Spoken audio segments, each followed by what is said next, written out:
Buenos días, muchas gracias por acompañarnos en esta sesión de retroalimentación sobre el tema de estrategias para el desarrollo del pensamiento crítico con TIC. Pues como ya vieron a lo largo de estas semanas, hemos discutido de la semana pasada, discutimos el tema del pensamiento crítico y la relevancia entonces de este tema para el desarrollo de ciertas habilidades con nuestros estudiantes y por supuesto también se vuelve relevante cómo esto podría a nosotros beneficiarnos en las aulas. Esperamos entonces que estos temas y estos materiales les hayan generado interés y pues ahí les dejamos también una serie de materiales que complementan el conjunto básico de materiales de este tema. Hemos buscado siempre tratar de tener un balance de forma que no sea tanto el material, pero siempre dejamos abierta la opción para que aquellos que quieran profundizar un poco más, pues lo puedan hacer. También me gustaría agradecerles la participación en el foro de pensamiento crítico, porque pues como dije hace un momento, hemos encontrado ahí algunos comentarios muy interesantes. Entonces, les recomiendo que aquellos que no han tenido todavía la oportunidad de participar en el foro, den un recorrido que bueno, miren, vean, hay 5 participaciones más que yo todavía no había podido revisar. Entonces, eso quiere decir que siga habiendo movimiento en este foro. Los invito a que lean los contenidos. Aquí también algunos de los tutores ya han dejado algunas retroalimentaciones y es muy interesante leer sin duda las preguntas que ustedes hacen cuando inician su clase, pero es más interesante cómo ya a partir de estas lecturas han entonces empezado ustedes mismos a reflexionar sobre cómo podrían modificar esas preguntas y cómo esto puede ayudarles a desarrollar de mejor forma el tema que a ustedes les interesa trabajar en clase. Por eso entonces esta invitación, y ahorita yo me iré refiriendo a algunas en particular que creo que dan pie a profundizar más en esta sesión de retroalimentación. Así que, pues, muchas gracias por esta participación. Eh, Me regreso al tema también, entonces, digo, me regreso a mi presentación para continuar entonces con la propuesta que hemos estado manejando.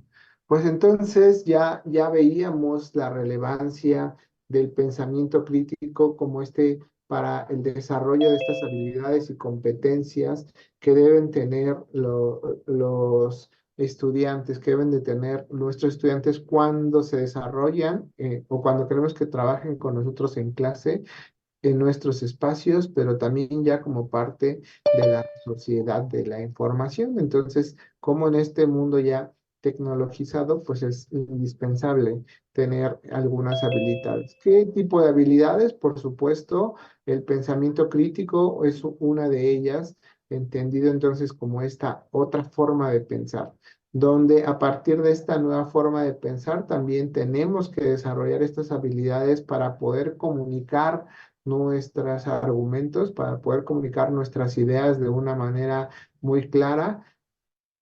También se vuelve central habilidades como la creatividad para poder entonces nosotros seguir profundizando en la exploración de soluciones diferentes a los problemas. Como ustedes veían en uno de los videos y también se menciona en los videos de esta semana, pues el tema de la inteligencia artificial generativa nos plantea diferentes retos para nosotros como docentes. ¿Cómo entonces ahora podemos replantear nuestras actividades docentes para que usando estas herramientas de inteligencia artificial generativa, pues también los estudiantes sigan trabajando y fomentando su creatividad para que de esta manera entonces ellos también desarrollen las habilidades de colaboración? Entonces, esperamos entonces que esta aproximación hacia el pensamiento crítico pues nos ayude a poder ir descubriendo estas nuevas habilidades, estas capacidades y la forma en que la tecnología nos puede ir apoyando con con este tipo de herramientas y con este tipo de desarrollo de habilidades, más bien. Uno de los puntos centrales que planteaba la sesión y los materiales sobre pensamiento crítico es qué es ser un pensador crítico. Y venían por ahí diferentes puntos de vista, primero en nuestro video corto de introductorio y después ya a través de las lecturas de, que se plantean ya de manera más concreta. Y hablábamos entonces que justo cuando hablábamos de pensamiento crítico, entonces es un modo de pensar. Cuando estamos viendo la manera, los problemas, las situaciones de una manera diferente. Y uno de los elementos centrales es pues esta capacidad que los propios estudiantes tendrán que tendrán para poder ir autodirigiendo la forma en que van desarrollando este pensamiento. También el pensamiento crítico se mencionaba como una cualidad importante, el ser autodisciplinado, autorregulado y autocorregido. Entonces, esto nos lleva a un reto importante, cómo nosotros hacemos que nuestros estudiantes desarrollen esta autonomía para poder desarrollar y tener este tipo de comportamiento esperado, donde ellos entonces puedan tener estas habilidades, por ejemplo, para elegir de manera correcta las fuentes de información, para poder determinar cuál de ellas puede ser la más relevante para para los objetivos que ellos plantean. Y de esta manera, entonces, nosotros nos encontramos con estos retos de poder hacer llegar y poder desarrollar estas habilidades con nuestros estudiantes. Por tanto, aquí se ha hecho hincapié que implica una comunicación efectiva y esta habilidad para desarrollar, para poder solucionar problemas. A lo largo del diplomado estaremos viendo cómo estas habilidades nosotros buscamos que se vayan entrelazando y vamos fomentando su uso a través de una estrategia específica. Entonces, aquí es donde este modelo tecnopedagógico que les hemos empezado a plantear la vez pasada, que cuando hicimos nuestra sesión de inducción, pues nos invita a estructurar el desarrollo de estas habilidades para alcanzar entonces los objetivos que ustedes como profesores plantean. Esto entonces lo estuvimos revisando en la plataforma a través de los documentos de Edler y Paul que están allí disponibles. Otro de los puntos relevantes, por supuesto, si en alguno de sobre estos puntos quiere alguien comentar algo acerca de lo que vamos comentando, pueden levantar la mano y les vamos cediendo la palabra. Y después, poco a poco, iré retomando dudas que vayan surgiendo también aquí en el chat. Entonces, bueno, decíamos entonces acerca del pensamiento crítico, justamente la relevancia que tiene para el desarrollo de nuestras actividades docentes. Y entonces, bajo ese contexto, pues, ¿qué habilidades tiene que tener un pensador crítico? Formular problemas y preguntas con claridad y precisión. Nosotros les poníamos en la plataforma justamente que lo que buscábamos es que ustedes nos contaran acerca de estas preguntas detonadoras. Yo aquí también les empezaría a preguntar, ¿cuántos de ustedes inician con preguntas de los estudiantes? ¿En cuántas de nuestras actividades damos el espacio para que las preguntas detonadoras de nuestra sesión vayan surgiendo más desde nuestros estudiantes? Ahora les mostraré algunos resultados de lo que hemos observado a lo largo de las distintas secuencias que han ejecutado en distintas emisiones Y uno de los puntos que llama la atención es que normalmente es el profesor el que plantea las preguntas y sobre las cuales se van desarrollando, ¿no?, estas actividades. Esto nosotros creemos que ocurre así porque ustedes quieren dirigir hacia aspectos específicos de la temática. Ustedes tienen unos objetivos que deben de alcanzarse y entonces hacia allá van dirigiendo las preguntas.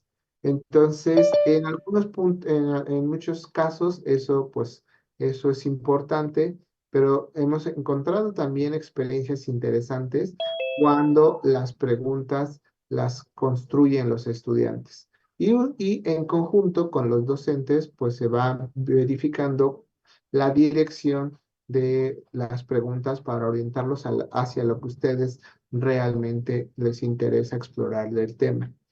Otra habilidad que es relevante de un pensador crítico es que recupera y evalúa información relevante.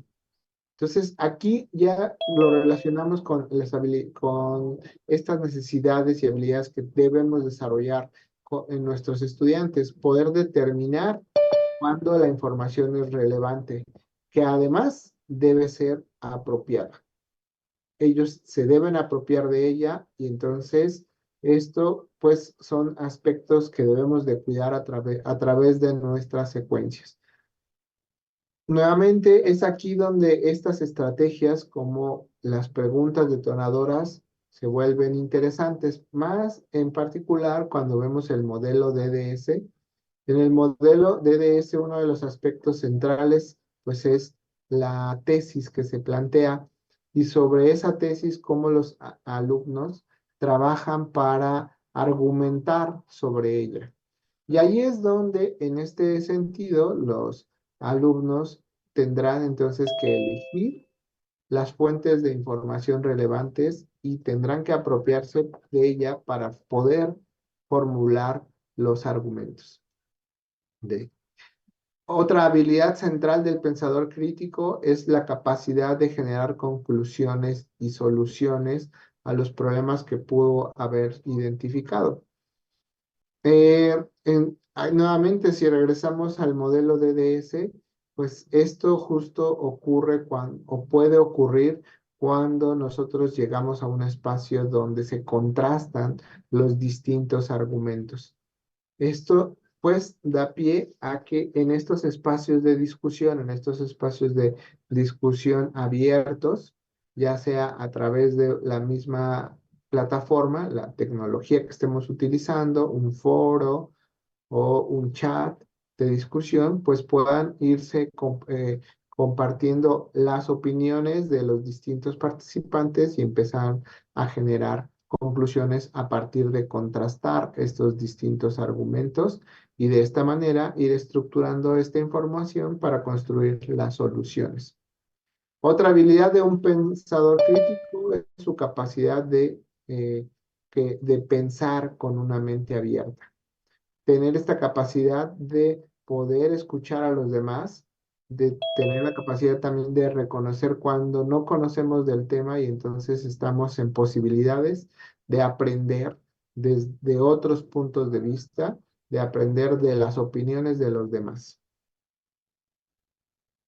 Y hemos insistido sobre esta capacidad de comunicar efectivamente estas ideas, comunicarlas de manera que también entonces nosotros tengamos que desarrollar estas habilidades para poder comunicar por distintos medios. Es aquí donde nuevamente las tecnologías de la información pueden ser relevantes en medios a lo mejor más convencionales, como los medios escritos, pues son habilidades que normalmente buscamos desarrollar nuestros estudiantes, pero también con las tecnologías de la información, pues se vuelven cada vez más importantes también desarrollar estas habilidades de comunicar a través de medios audiovisuales, a comunicar la información de una manera muy corta y concisa, como ocurre a través de estos videos cortos o mensajes en plataformas que restringen la longitud, entonces mensajes cortos. Todo eso entonces son habilidades que en nuestro nuevo contexto también se tienen que ir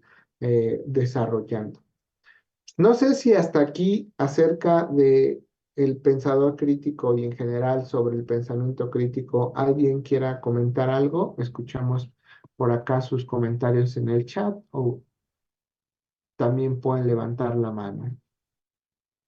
Entonces, para mí, uno de los elementos centrales de visualizar este y haber tenido esta posibilidad de trabajar con la maestra Larisa sobre el tema de pensamiento crítico es justamente entender estas habilidades que pueden ser relevantes y que tenemos que encontrar las estrategias que nos permitan trabajarlas y desarrollarlas con nuestros estudiantes. Por eso, si bien existen diferentes metodologías para atender y desarrollar el pensamiento crítico, ya mencionábamos en la sesión de resolución de dudas, nosotros los estamos invitando a conocer el modelo DDS. El modelo DDS entonces se basa en el modelo de argumentación de Toulmin. Esto entonces nos está diciendo, nos permite hacer que eh, trata de ir más allá de, del razonamiento lógico formal. Acá lo que se plantea entonces es un razonamiento utilizando una lógica no formal, pero sí que nos permite a nosotros encontrar esta forma de relacionar argumentos con las posturas que se tratan de presentar. Allí, perfecto, aquí el profesor Moisés, antes de profundizar en el modelo de DDS. Gracias, profesor. Voy a abrirle el micrófono, den un segundo.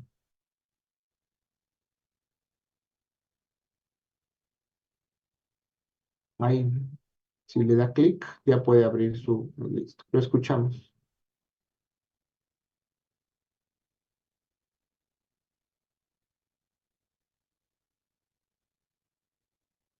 Otra vez, profesor, si puede volver a abrir su micrófono. Le decía que he estado un poquito confundido con ese tema en cuanto al enfoque. Espero que nada más yo decía, ¿no? Y no sean más compañeros y compañeras.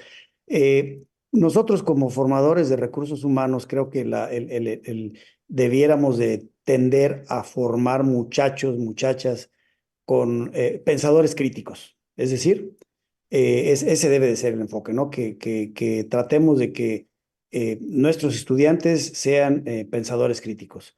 Sin embargo, primero nosotros tenemos que convertirnos en pensadores críticos, que yo en mucho no lo soy todavía y trataré de hacerlo y estoy tratando de hacerlo.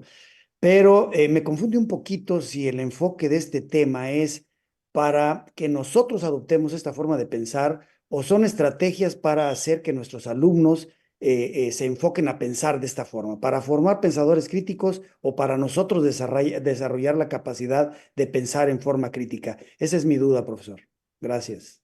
Muchas gracias, profesor Moisés. Creo que está justamente mencionando un punto central, ¿no? Para que nosotros podamos desarrollar y tener observar estas habilidades con nuestros estudiantes, necesariamente, pues también tenemos que primero haber desarrollado esta habilidad para que nosotros, como lo dice acá, nos apropiemos de esta forma de pensar.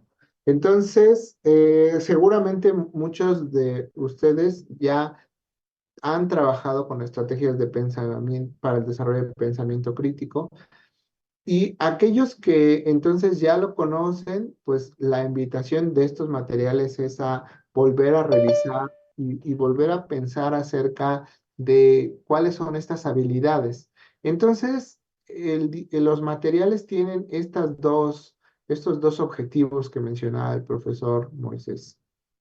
Por un lado, para aquellos que a lo mejor no habían puesto mucha atención a desarrollar estas habilidades en sí mismo, pues que nos dé una oportunidad de acercarnos y también nosotros mejorar en ese aspecto, mejorar y desarrollarnos nuestras habilidades como pensadores críticos, pero también los materiales incluyen herramientas que les puedan ustedes a llevar esto hacia su aula, como en este caso justamente es el modelo DDS. Entonces, en la primera parte hablábamos un poco de la relevancia de las habilidades que necesitamos que se desarrollen y que también nosotros necesitamos desarrollar. Efectivamente, profesor Moisés lo señaló muy bien. Y después, una vez en este proceso también de seguir desarrollando las habilidades, también seguramente nos va a llamar la atención y cómo yo puedo hacer esto con mis estudiantes. Y es allí donde entra el modelo DDS. Así que los materiales en general tienen buscan esos dos objetivos, que ustedes reflexionen sobre estas habilidades y entonces también nosotros sigamos mejorando nuestras habilidades al respecto y que encontremos también estrategias didácticas que podamos tomar y llevar a nuestra aula. Entonces son las dos cosas, profesor Moisés. Gracias, maestro.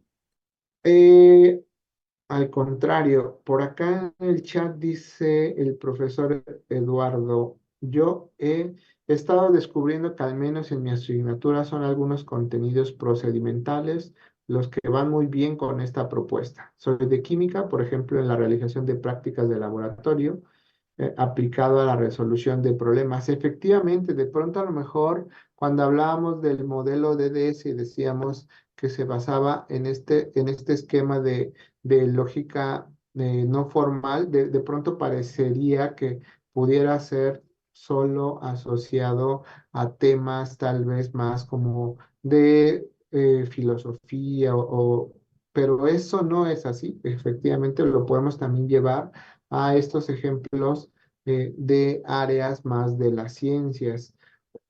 Profesor Eduardo, también vi que levantó su mano, pero ya la bajó. No sé si quiera comentar algo. Estaba yo comentando, haciendo los comentarios del profesor Eduardo Méndez, pero profesor Eduardo Uribe, lo escuchamos. Gracias. Sí, tal vez ese era mi comentario al menos en la asignatura de lógica, ¿no? Pero plantearlo también para la asignatura de ética, y ahorita que decía el maestro Moisés anteriormente, y que lo confirma usted, doctor, el planteamiento de la pregunta y la modificación va para las dos partes, ¿no? Tanto como docentes como alumnos.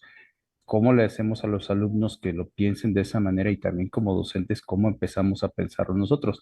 Reorganizando un poco lo que decía acerca de las preguntas simples y compuestas o complejas, al principio de la clase se podría pensar, o se podría practicar, mejor dicho, lanzar la pregunta que genere la reflexión, posiblemente la exposición del tema y al final el debate y la argumentación de los alumnos. Ese es el Sí, comentario. me parece importante esto que está ahora comentando, qué bueno que hace énfasis en los momentos de la clase.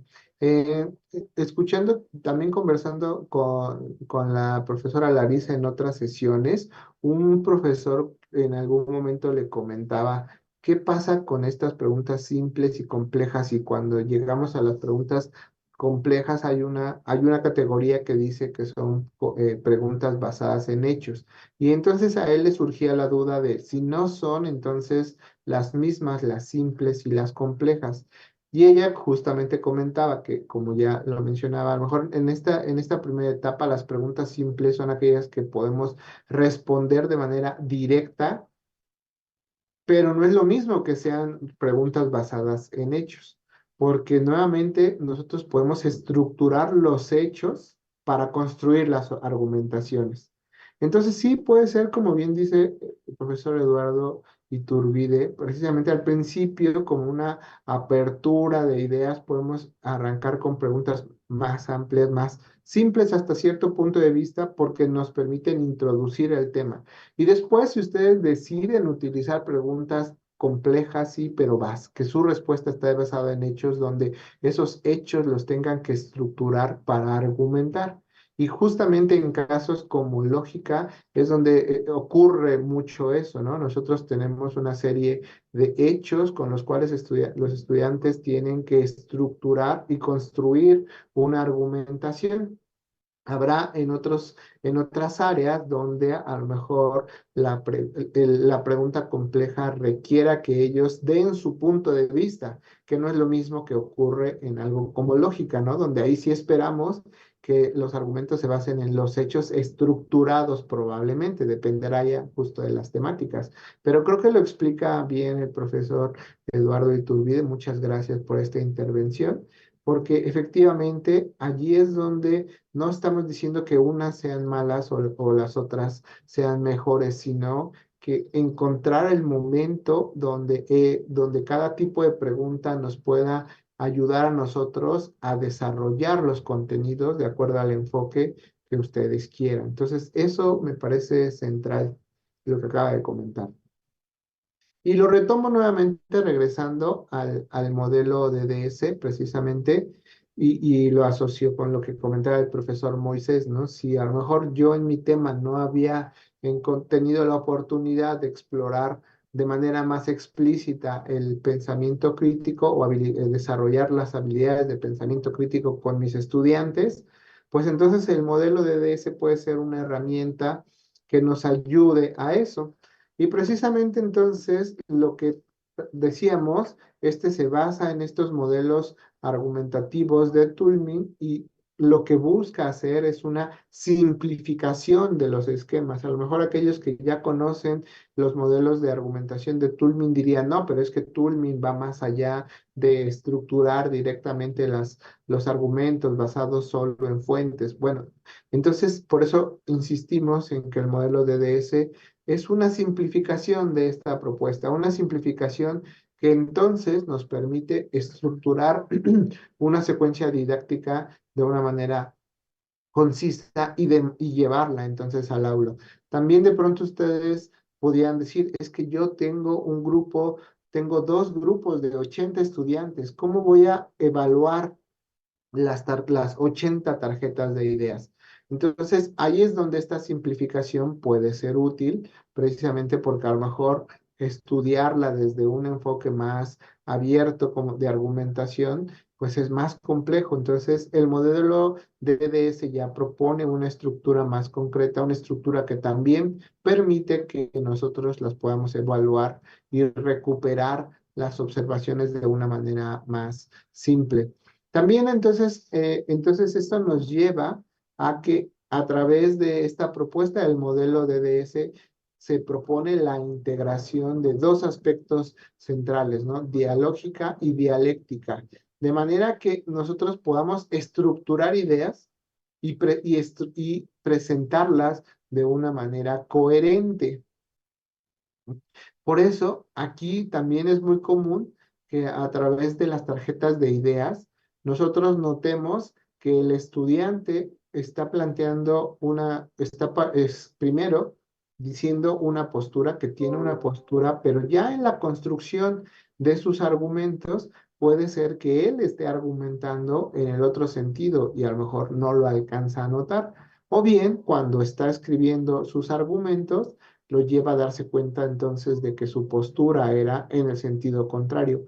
Es allí entonces donde el modelo de DS como una acción escrita puede ser de utilidad, porque nos permite entonces fases de análisis de mis argumentos. Si estuviéramos hablando en un escenario de argumentación hablada, oral, entonces puede ser que ocurre tan rápido o necesitamos dar las respuestas tan rápido que no da tiempo de hacer una reflexión más profunda.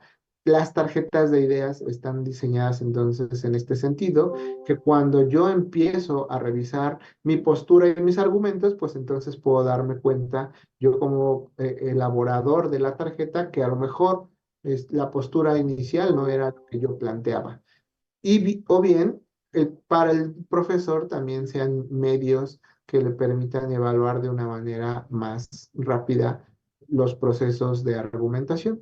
Y eso entonces ya visto desde el punto de vista de lo que comentábamos antes, a través de lo que decía el profesor Moisés, pues necesitamos desarrollar y fortalecer una serie de habilidades.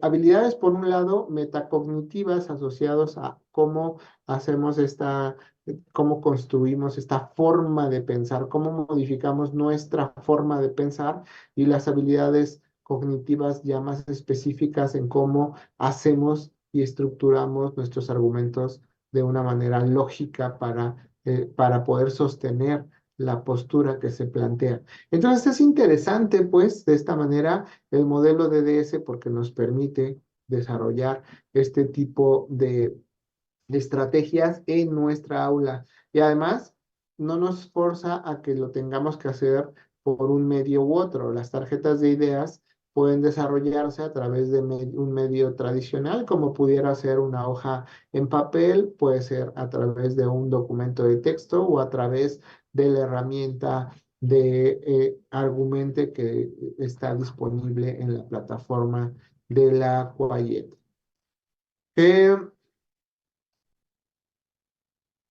Entonces, para ir relacionando con lo que comentaba el profesor Eduardo Iturbide acerca de las tesis y los momentos en la clase. Hemos nosotros observado que las tesis pueden tener distintos objetivos en los distintos momentos de la clase. Por ejemplo, al inicio de una clase, una tesis puede estar diseñada para despertar el interés o las inquietudes del estudiante, para moverlo y acercarlo hacia el tema que nosotros queremos plantear, para que él diga, bueno, eso yo no lo había pensado acerca del tema. Analicémoslo pues desde esa perspectiva. En el momento de desarrollo nos permite entonces guiar el análisis de los contenidos para que no los alumnos estén revisando cualquier fuente, para que los alumnos estén revisando de acuerdo a los objetivos didácticos que ustedes hayan establecido. Aquí es donde ya se vuelve relevante nuevamente los objetivos de sus asignaturas y de sus temas, para que entonces al partir de guiar estos contenidos, pues ellos construyan sus propios productos. Estos propios productos pueden ser orientados hacia la temática específica que allí se haya visto. Y en el cierre se usa mucho la tesis para integrar los contenidos revisados a lo largo de las distintas sesiones. Entonces, las tesis, de acuerdo con lo que nosotros hemos observado en las experiencias que hemos visto a lo largo de los diferentes años, pueden tener esta distinta naturaleza. Y eso nos da entonces una posibilidad muy amplia para usarla de acuerdo a donde ustedes consideren que es más relevante la exploración y la contrastación de argumentos en sus sesiones. Y este es un buen momento entonces para que nos cuenten acerca de las tesis que han propuesto y de los momentos donde creen que pueda ser relevante. En el trabajo ustedes nos hablaron un poco acerca de su contexto y cómo planteaban las tesis, pero que de acuerdo a esta primera estructura, ¿qué nos podrían ustedes compartir acerca de cómo diseñan su tesis y por qué creen que les puede ayudar en los distintos momentos? Abrimos el espacio para que puedan hacer comentarios. Y si no, ahora regresamos a algunos ejemplos que ya hemos nosotros revisado y que creemos que pueden ser interesantes. Profesor Eduardo Méndez, lo escuchamos. Sí, maestro, en mi caso lo que fui descubriendo es que tal vez ya bueno, como lo comenté en el chat, en prácticas de laboratorio, ya hacía, digamos, la propuesta de que los jóvenes desarrollaran, digamos, una tesis, pero aquí lo que me está ayudando mucho es a que no sea como divagante, ¿no? Sino que sea concretamente lo que se espera que planteen, ¿no? En este caso, en concreto era cómo determinar en el laboratorio que un medicamento tiene elementos carbono e hidrógeno, ¿no? Entonces, eso yo ya lo planteaba en anteriores ciclos, pero lo que aquí me está orientando es justamente llegar a algo concreto en donde ellos muestran evidencias reales, ¿no? En la parte de evidencias me gustó porque ahí se aclara que tienen que ser, o sea, cómo es la solicitud, pues, ¿no? Para que ellos de alguna manera no agarren y digan, ah, pues tengo esta respuesta, profesor, no, no, sino que aquí ya es más sesgado. Tengo esta respuesta sustentada en estas evidencias, ¿no? O incluyendo esta parte donde se ponen los fundamentos, que mencionen los fundamentos químicos, por ejemplo, ¿no? Porque ellos pueden agarrar y decir, ah, pues, es esta información sencillamente porque la encontré en este libro, ¿no? Y ahí se queda. Exactamente, pero por ejemplo, creo que mencionan puntos importantes, nos permite imaginarnos sin ver todavía con detalle su tesis, su secuencia ya un poco bajo el contexto, queda claro cómo le gustaría llevarla a cabo y entonces podemos encontrar distintos momentos para poderla usar. Pudiera usarse precisamente en el desarrollo, como lo estábamos viendo acá, pues para que cuando ellos hagan ese análisis de el problema que usted les plantea, pues esté más dirigido. Pero creo que en este caso también puede ser de gran utilidad para el cierre. ¿Qué opinaría usted? ¿Cómo lo visualiza? ¿En qué momento cree que tenga cabida así como se lo está imaginando? En términos del curso maestro o de Cuando está revisando el tema, ¿es al inicio del tema, en el desarrollo del tema, al cierre del tema? yo creo que en el desarrollo, porque bueno, por lo que ahorita estoy viendo, ¿no? Porque principalmente, ¿cómo decirlo? O sea, es que en el caso de química, yo me imagino que igual en otras ciencias se maneja mucho esta cuestión de lo abstracto, ¿no? O sea, damos por hecho que ellos dibujen moléculas, las nombren y demás, ¿no? Pero pocas veces creo que nos detenemos a revisar ellos cómo conciben todo eso, ¿no? A veces se saben muy bien la nomenclatura y todo, pero tal vez no hay mucha conciencia sobre que esos son abstracciones, ¿no? Y que de alguna manera implican un modelo. Entonces aquí yo creo que en el desarrollo, valdría mucho la pena para que una se refuerce lo que se está revisando en términos ya de contenido, disciplinar, y dos, para que, al momento del cierre ya no sea tan, digamos, bueno, sí, abstracto para ellos, ¿no? Sea algo más concreto. Sí, sí, sí, sí. Y justo ahorita que lo mencionaba, me vino a la mente una de las tarjetas de ideas que puede estar asociada también a una propuesta como la que menciona. Y esto también lo menciono, bueno, voy a relacionar con un comentario que hacen acá en el chat, la profesora Brenda Elizabeth Bravo. Menciona que si se pueden usar las tarjetas como cierre de una secuencia, esto con el fin de dar retroalimentación de los aprendizajes. Efectivamente, aquí como lo estamos viendo aquí en esta diapositiva, precisamente lo que se plantea es que podemos hacerlos en ese momento. Y aquí les voy a compartir justo mm, este, esta secuencia.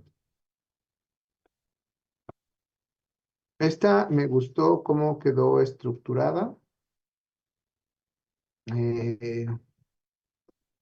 ver, déjame ver si ya la están viendo. Sí, ya estamos viendo la propuesta de la profesora Carolina Guzmán Vázquez de la Entonces, aquí ella está planteando justamente que identificar algunas propiedades, identificar a la fuerza del ácido acético para clasificarlo como un ácido mediante la determinación experimental y operacional del potencial de hidrógeno. Entonces, pues es un tema abstracto, como bien lo estaba comentando el profesor Eduardo. Entonces, acá nos pone el contexto nos explica en qué tema, de la forma en que todos los temas o de manera muy rápida cuál es el contexto en el cual lo va a desarrollar. Y entonces nosotros para los estudiantes plantea que el pH obtenido experimentalmente de una disolución el 0,1 molar de ácido acético será mayor que el valor calculado matemáticamente. Esto se vuelve, me gusta esta porque justamente nos está poniendo o está poniendo a los estudiantes en la comparación de lo que dice la teoría, en este caso el modelo matemático y lo que experimentalmente nosotros estamos observando. De pronto es muy común que nuestros estudiantes estén muy casados a lo que dice la teoría y si eso dice la teoría, pues eso es lo que debe dar. Y como aquí está la profesora Carolina Guzmán, ya la acabo de ver, no sé si nos quiera contar, profesora, sobre su propuesta. Sí, buenos días a todos. Mi propuesta es para que los alumnos comparen la parte teórica y la puedan comprobar mediante la práctica. Entonces, lo que les estoy poniendo es una tesis falsa, porque lo que no hemos visto y a lo que quiero que lleguen es que los ácidos se pueden clasificar en ácidos fuertes y débiles. Los fuertes son los que se disocian completamente y los débiles son los que se disocian a medias. Entonces, el pH que van a calcular es diferente, pero lo que sucede es que van a trabajar con un ácido débil. Yo les voy a hacer la demostración de un ácido fuerte para que vean efectivamente que coincide el pH medido con el pH experimental. Y yo les voy a proponer un ácido débil. Probablemente ellos ya sepan un poquito de ácidos débiles, pero entonces cuando ellos van a notar que prácticamente no es el mismo valor, entonces tendrían que buscar qué es lo que está sucediendo. O sea, los voy a retar a que me busquen qué es, para que ellos empiecen a indagar y vayan buscando la definición de ácido débil. Pero yo espero que en la primera clase, esto lo propongo para 2 clases, en la primera clase no se va a consolidar el concepto. Entonces les tengo que ayudar porque son alumnos de bachillerato, ¿sí? Yo estoy planeando de que si en un momento dado tengo alumnos que no recuerdan el concepto o no lo comprendieron bien en un ciclo anterior, entonces tendría que guiarlos y por lo tanto, les empiezo a hacer preguntas a ellos acerca de cómo podrían, qué nos faltó, qué les gustaría, o sea, para que ellos empiecen a idear otra propuesta. Y al final, sí, les pido que corroboren con ChatGPT para que vean si lo que ellos están proponiendo coincide o cómo podemos de alguna manera compararlo para corregir. Y al final vuelven a hacer los cálculos esperando que ya hayan dado con el clavo de que son ácidos débiles y entonces hay que utilizar otro concepto, la constante de equilibrio. Y con este dato sí deben de coincidir los valores experimental y práctico. Y les pido que en 2 ocasiones me llenen las tarjetas de ideas. En una primera es para que ellos empiecen a discutir, ellos vean su propuesta. Y en la segunda ya consolidando la información con la proyección guiada para que ellos ya afinen ese concepto que anteriormente lo hicieron y lo vuelvan a proponer, porque como le comentaba al doctor, están en un proceso donde pues son de bachillerato y ellos están desarrollando el pensamiento crítico y yo no espero que realmente a la primera lo saquen, sino tenemos que guiarlo y inclusive pienso, a lo mejor ahorita me echan jitomatazos, en la licenciatura siguen los alumnos desarrollando su pensamiento crítico, pero por esto yo siento que hay que ayudarlos, no hay que decir, ya quiero que tú pienses así, porque ya te lo enseñé. No, ellos están en un proceso, son principiantes y los queremos ser expertos. Pero bien como dijeron, necesitamos nosotros primero adquirir esas habilidades para poderles enseñar cómo se debe de hacer. No sé si eso estuvo claro o necesito profundizar en algún punto. No, para mí me parece que explica, por eso qué bueno que estaba acá, para que explicara de mejor forma y cómo lo propone. Y también ayuda a resolver un poco la pregunta que planteaba la Brenda, porque precisamente nos ayuda a imaginar cómo nosotros podemos usarlas para situaciones concretas y en distintos momentos. Entonces creo que esto nos lleva, pues, o nos ayuda a entender, primero, la importancia del pensamiento crítico y después cómo nos podemos apoyar de alguna estrategia concreta, como el modelo DDS, para poder ir estructurando esta forma de trabajo. Entonces, las tarjetas de ideas al final son una herramienta que nos permitirá acercarnos a esta forma de trabajar.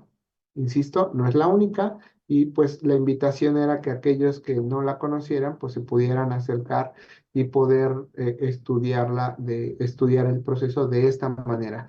Eh, Voy a regresarme a la presentación para que no nos gane el tiempo.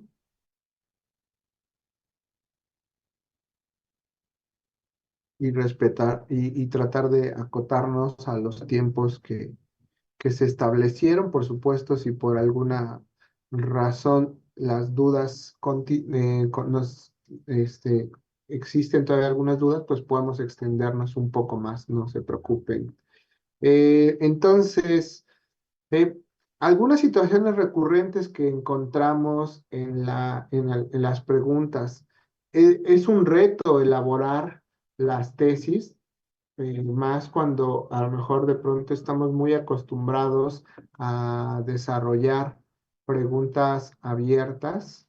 Digo, perdón, estamos acostumbrados sí, a iniciar con preguntas abiertas y entonces las tesis, pues es algo que nosotros, y si nos gusta esta estrategia, pues podemos seguir trabajando para ir desarrollando mejores tesis. Aquí, a través de la retroalimentación que les darán los tutores, pues habrá varios casos donde les puedan hacer recomendaciones sobre las tesis que hayan planteado.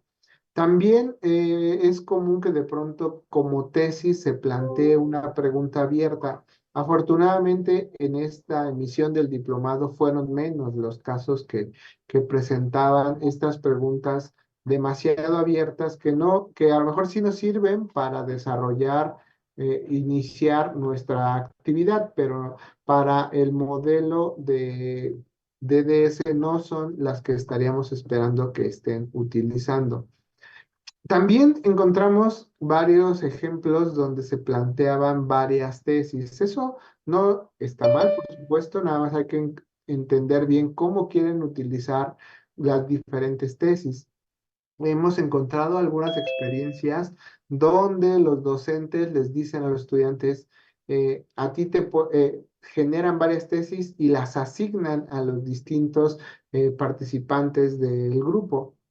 Y eso, como les permite entonces explorar diferentes enfoques del tema y después contrastar los resultados de cada uno de los grupos que hayan desarrollado las diferentes tesis. Eso pues es también una experiencia interesante que hemos visto que les funcionan a distintos profesores.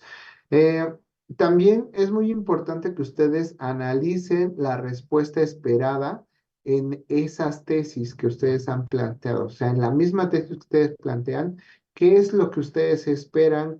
¿Qué argumentos ya, por ejemplo, la profesora Carolina nos dijo, yo estoy planteando una tesis que es falsa? Entonces, ella ya estaría esperando que los resultados estuvieran orientados hacia las tesis falsas y ahí deberían encontrar argumentos que logren sostener eso. Y justamente, ¿qué va a pasar con aquellos que digan que es verdadero? ¿En dónde se equivocaron? Seguramente ustedes ya saben cuáles son los argumentos erróneos que ellos van a usar. Entonces, ustedes pueden identificar en la sección de resultados esperados qué pasa cuando los argumentos van en un sentido que es el equivocado con respecto a lo que ustedes le están esperando. Eso entonces permitirá también hacer un proceso de evaluación más ágil. Ya para ir concluyendo, pues lo que aquí mejor me voy a cambiar a lo que ya obtuvimos en este libro que estuvimos trabajando y que les comentaba que en breve esperamos poderlo distribuir con los distintos participantes. Aquí lo que nosotros hicimos fue hacer un análisis de todas las secuencias que a lo largo de los diferentes años han utilizado el tema de pensamiento crítico. Y entonces es muy interesante para nosotros cómo fueron estudiados distintos temas, fueron atacados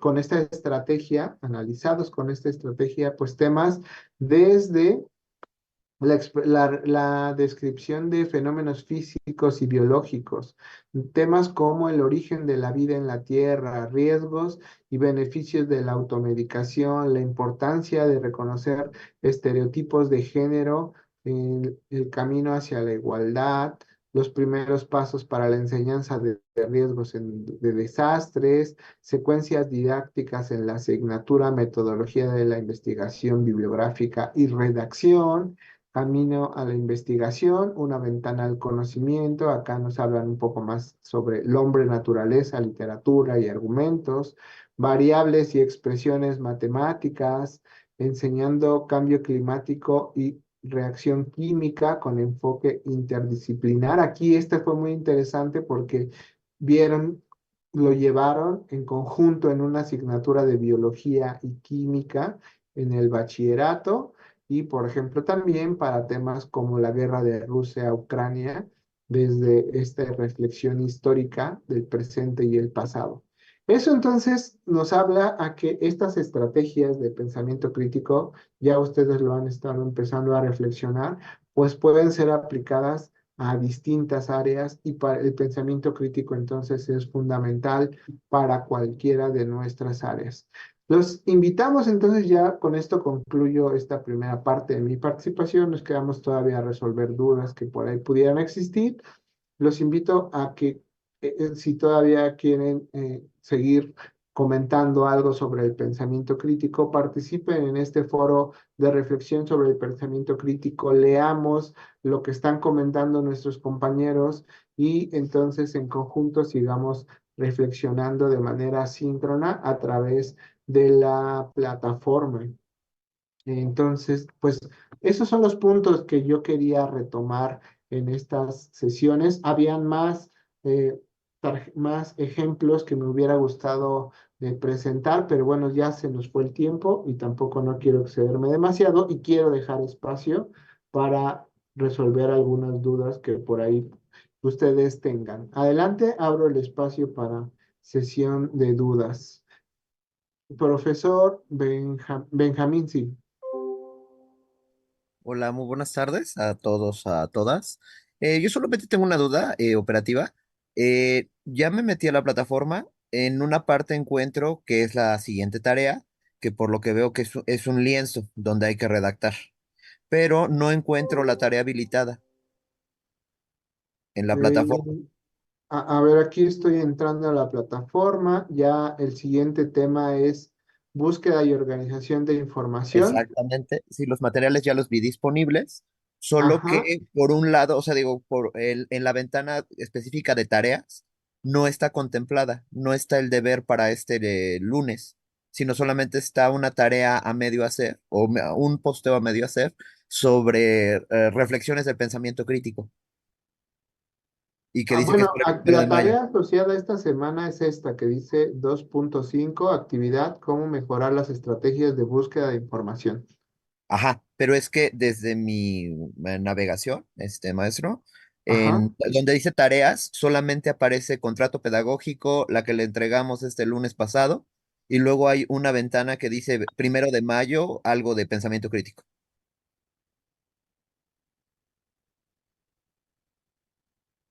Digo, aquí la tengo abierta yo, y si no, es distinta. Bueno, obviamente, digo, usted es el Ajá, educador, acá lo voy a tiene poner como otro. vista de estudiante. Sí, por Usted favor. lo tendría que ver así. Ahí está cargando. Ajá. ¿No? Entonces, estas, contrato pedagógico, Exacto, esa que ya esta, hicimos. esta y esta otra, de cómo Pero mejorar. tarea próxima no me muestra a mí, de verdad. O sea, a ver, déjenme hacerlo otra vez. O sea, tareas. A ver. No, yo no tengo eso. Tengo solamente dice contrato pedagógico, 2.5 actividad Ok, es esta. ¿Cómo mejorar las estrategias?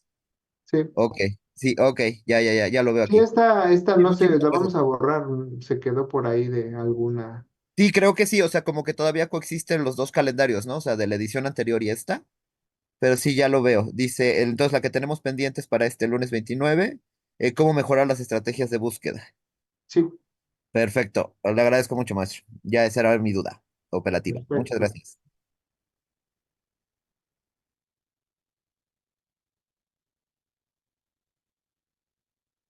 Profesora Noelia Guillén, la escuchamos. Yo tengo una duda. Se tiene que hacer un video. ¿Puedo hacer un video en el cual hable un avatar con inteligencia artificial? Sí, por supuesto, nos encantaría ver cómo queda. Está abierto a que usen la estrategia que ustedes quieran. Sería interesante también ver su uso.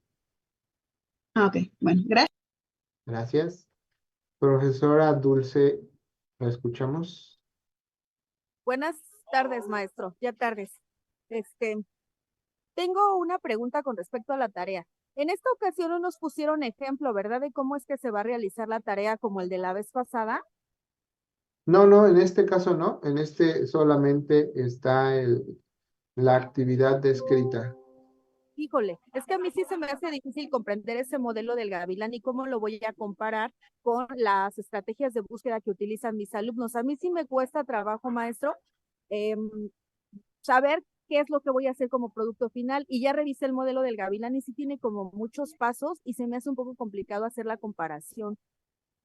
Ah, ok, mire, no lo habíamos considerado, pero efectivamente yo creo que no tendríamos ningún problema en compartir un video, de buscar algún ejemplo para que si eso creen que les puede facilitar, por supuesto lo podemos hacer. Ay, sí, maestro, se lo encargo mucho, si no, pues lo estaré molestando en el foro de dudas, por favor. Sí, sí, no, lo publicamos. Gracias, Aquí está Ricardo, pues sí, para a ver si lo podemos publicar en unos minutos, si no en la tarde yo ya lo publico. muchísimas gracias, maestro. Es más, déjeme la anoto, no se me vaya a pasar.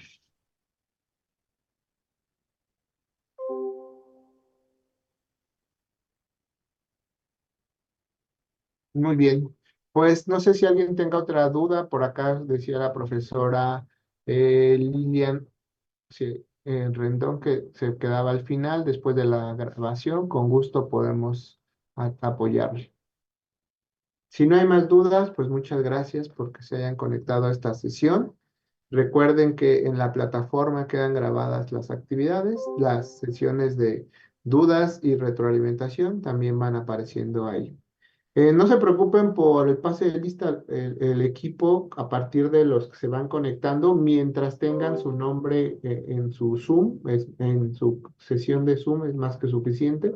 Solo por ahí si pusieron un nombre como predefinido de solo iPad o cosas así, es donde necesitamos que sí pongan su nombre completo. Profesor Moisés, lo escuchamos.